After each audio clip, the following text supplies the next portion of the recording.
السلام عليكم. اليوم قصة تتكلم عن الهاجس اللي يعيشه دائما الأب والأم بشكل يومي، اللي هو الخوف عن الأطفال. فعلا الأمر يحتاج ويستدعي أن الواحد يخاف بهالشكل وزيادة. لا تقول لي احنا في بلد أمان، ولا تقول لي ان القانون وما ادري شنو. لا، اذا كنت انت مهمل في عيالك، ترى القانون ما يقدر يراقب شخص.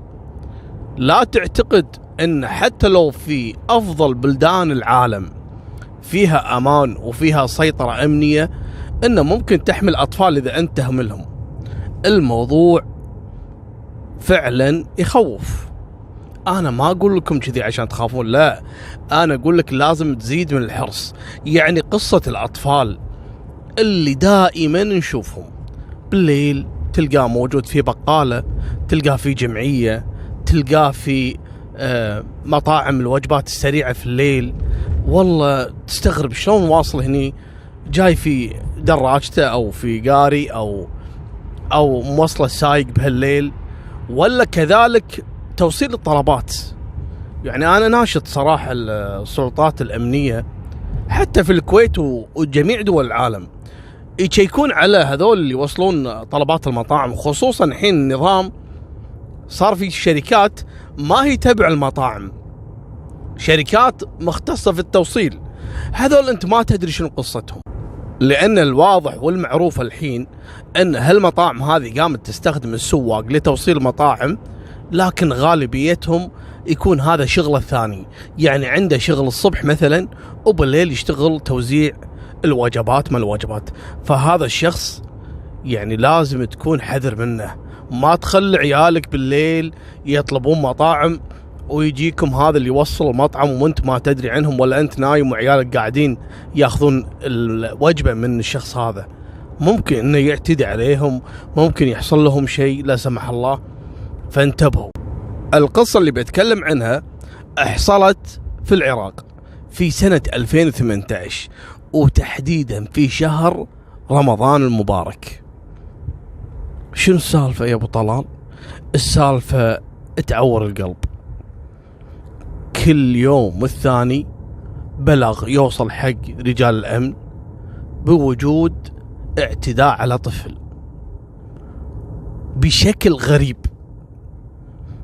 اول ضحية بلغ ان في فتاة عمرها 6 سنوات تعرضت للخطف والاغتصاب من شخص مجهول. اقعدوا يبحثون وش السالفة وكذا، والغريب ان البنت هذه على طول احالوها المستشفى لانها مصابة بجرح قطعي شديد. يعني سووا لها عملية كبرى، عملية جراحية كبرى، فعلا احتاجت ان ينومونها وتخدير علشان يجروا لها العملية. ليش؟ شو السالفة؟ اللي اعتدى عليها واغتصبها بعد ما انتهى من الاعتداء عليها جرحها بآلة حادة وسبب لها جرح عميق جدا تكرمون في منطقة الدبر. الله أكبر على قساوة القلب وعلى المجرم اللي ما عنده رحمة. عمرها 6 سنوات.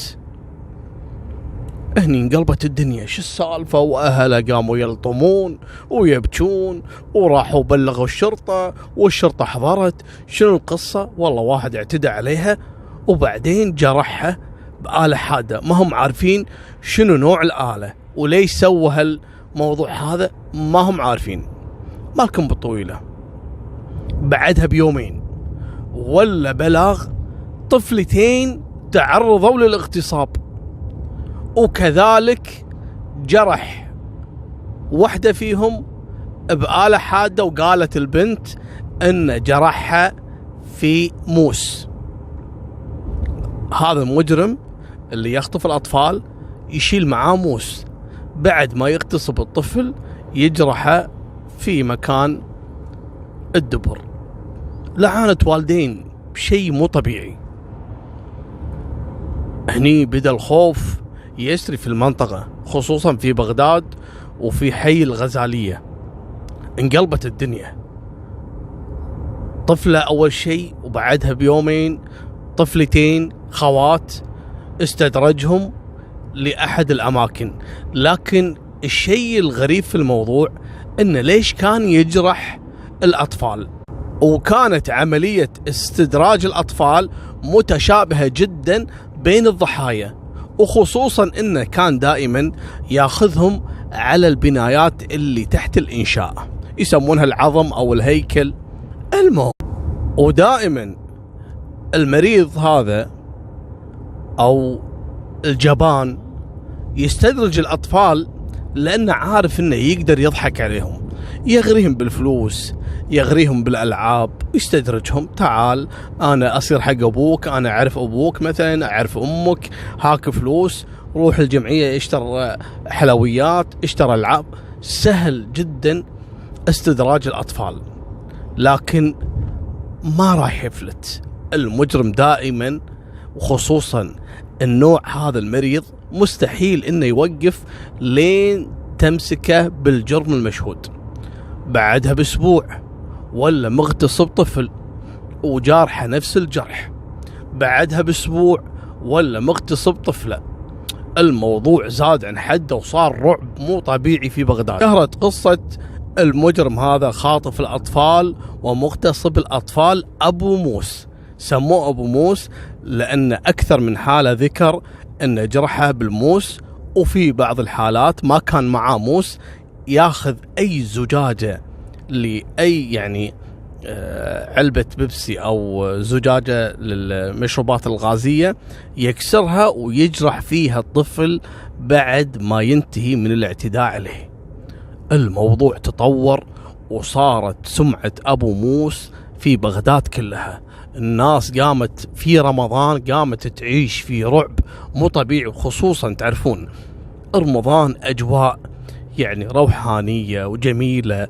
الناس دائما بعد الفطور الأطفال دائما يتجمعون يستانسون، يعني تعرفون هذه الأجواء في كل بلد في العالم.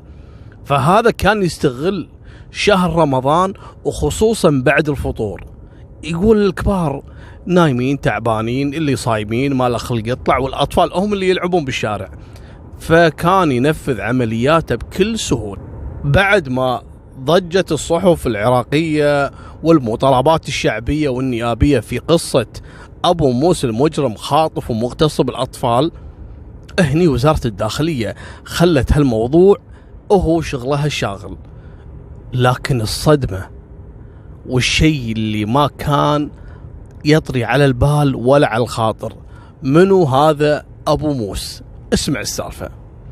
آخر قضية، أبو موس هذا شاف بنت عمرها 8 سنوات عند أحد البقالات واقفة كذي، فمر من عندها كذي بالليل، الساعة كانت 7-8، فناداها قال لها شو اسمك انت وكذا. ايه انا اعرف ابوك وكذا وهاك فلوس، روح اشتري لي من البقالة او الجمعية هذه، اشتري لي واشتري لك، او علشان يضمن انها تروح تشتري وترجع تعطيه الاشياء اللي يشتريها له.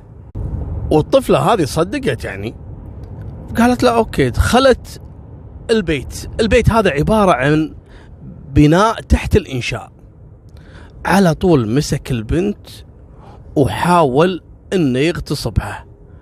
اول ما بدأ الاعتداء عليها ولا يتفاجأ ان البيت هذا اصلا في ناس ساكنينه، صحيح انه تحت الانشاء لكن كانوا في عائلة ساكنة داخل. سمعوا صوت وصراخ البنت، اطلعوا يركضون ويشوفون ابو موس متلبس اثناء الاعتداء على هالطفلة. طبعا حاولوا انه يمسكونه لكن ما قدروا، قاعد يهددهم في الموس اللي بايده انه يجرحهم وهرب. هني بلغوا السلطات الامنية وتعرفوا على شخصية ابو موس بما انه كان قريب السكن من مكان الواقعة. القوا القبض عليه. الصدمة والكارثة في الموضوع ان هذا ابو موس ينقال له محمد كرم، مواليد 86. هذا الشخص اصلا كان محكوم بالمؤبد على قضية خطف واغتصاب فتاة عمرها 15 سنة اتضح انها من جماعتهم وساكنة في بغداد. بعد ما اكتشفوا قصته حاكموه وانسجن مؤبد، لكن تنازلوا عنه اهل البنت وخذ عفو من وزارة الداخلية قبل رمضان. اول ما طلع من السجن ما تاب من السجن ولا قال ابدأ صفحة جديدة وحياة جديدة، لا، على طول قام ويعتدي على الأطفال. في اعترافاته يقول أنا أصلا مو بس 4-5 أطفال اللي أنتم تعرفونهم أنا اغتصبتهم جرحتهم، لا، أنا اغتصبت أكثر من 12 طفل، من بينهم بنات وصبيان عمارهم من 4 سنوات إلى 8 سنوات. سألوه سؤال غريب جدا، وهذا اللي أنا كنت أبي أعرفه. قالوا له أنت ليش يعني أنت أوكي إنسان يعني واطي وسافل ما عندنا أي مشكلة وراح تاخذ يعني جزاك، لكن ليش كنت تعتدي على الطفل لما تجرحه في الدبر بالموس ولا بالزجاج أو بأي آلة حادة؟ توقعوا يا جماعة شو يقول؟ يقول أنا حبيت إن كل ضحية أسوي عليها علامة. قالوا له ليش؟ قال لأني بعد ما اعتدي على الضحية أكرهها. قال شلون يعني؟ قال يعني في البداية أكون أنا أحب أعتدي عليه، بعد ما اعتدي وأخلص أكره الضحية، فأقوم شنو علشان يعني أعاقبه أقوم أجرحه بالموس ولا أجرحه في الآلة الحادة علشان أترك أثر في كل ضحية أنا اعتدي عليها. قالوا له أنت توك طالع من السجن. قال إيه السجن هذا أصلا خلاني أتطور. قالوا شلون يعني؟ قال يعني أنا أصلا دخلت السجن بقضية اغتصاب واحدة من قريباتي، لكن في السجن هذا خلاني يعني أكثر جرأة وأكثر تمام. لذلك يا جماعة دائما أي متهم، احنا ما نقول متهم، أي مجرم يعتدي على الأطفال فعلا هذا شخص لازم تنتهي حياته بالإعدام. فعلا الإعدام أقسم بالله رحمة من هالأشكال هذه. إلا أنا مستغرب صراحة، خصوصا في بعض البلدان اللي يعترضون على الإعدام وما الإعدام، هذول نفسهم لو واحد يتحرش في بنت ياخذ 25-30 سنة سجن ما عنده مشكلة، ولو انه يقتل شخص يعطونه يعني 10 سنوات. هذول البلدان اللي يطالبون بإلغاء حكم الإعدام. لكن احنا في الشريعة الإسلامية فعلا الشريعة لها هدف في إنهاء حياة هالناس المرضى. هو ما هو مريض نفسي ولا حد يقص عليكم. دائما كل ما أحد ارتكب جريمة قال أنا مريض نفسي، ترى هذه يسمونها الخدع في عالم الجريمة. ما في شيء والله أنا يعني مريض نفسي، بالعكس أصلا المريض النفسي يخاف يرتكب جريمة، المريض النفسي يخاف يأذي أحد، المريض النفسي أصلا ما يملك الجرأة إنه يرتكب جريمة. فلا حد يخدع الناس ويقول كل ما واحد سواله مصيبة قال أنا مريض نفسي. وبعدين هذول مجرمين اللي خصوصا يعتدون على الأطفال، حصل عندنا واقعة في الكويت اللي هو وحش حولي اغتصب أكثر من 13 طفل. في السعودية مغتصب الأطفال والقاصرات، وكذلك اللي في ينبع سفاح الخادمات ومغتصب الخادمات.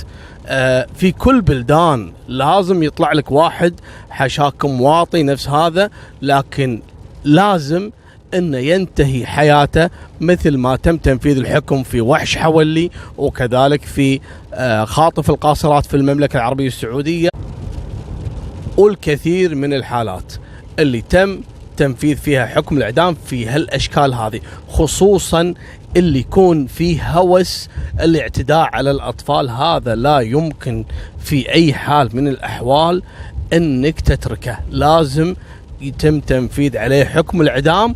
وصراحة يعني خصوصا قصة أبو موس، الذنب أهل البنت اللي عمره 15 سنة اللي من أقاربه اللي تنازلوا عنه وخلوه يطلع بالعفو ويعتدي على أكثر من 12 طفل. لكن تتوقعون بعد قصة أبو موسى هذا اللي حصلت في 2018 برمضان في العراق أن انتهى الموضوع؟ لا، طلع واحد ألعن منه، وكذلك في بغداد. هذاك نظام شنو؟ يخطف الأطفال وينحرهم بالموس، كذلك سموه أبو موس. هذاك نظام يمسك الطفل على طول، يقص رقبته ويعتدي عليه ويترك جثته في أحد الحاويات. أنا راح أحط لكم مقاطع من هالشخصين المجرمين اللي يسمونهم أبو موس في الانستغرام علشان تشوفونهم بعيونكم، وشلون هالناس هذه يعني فيها هوس الاعتداء على الأطفال. الله يكفينا شرهم ويبعدهم عنا ويحفظ عيالنا وعيالكم إن شاء الله، ودير بالكم على الأطفال يبقون أمانة في رقابكم. هذه نهاية سالفتنا، وفمان الله، مع السلامة.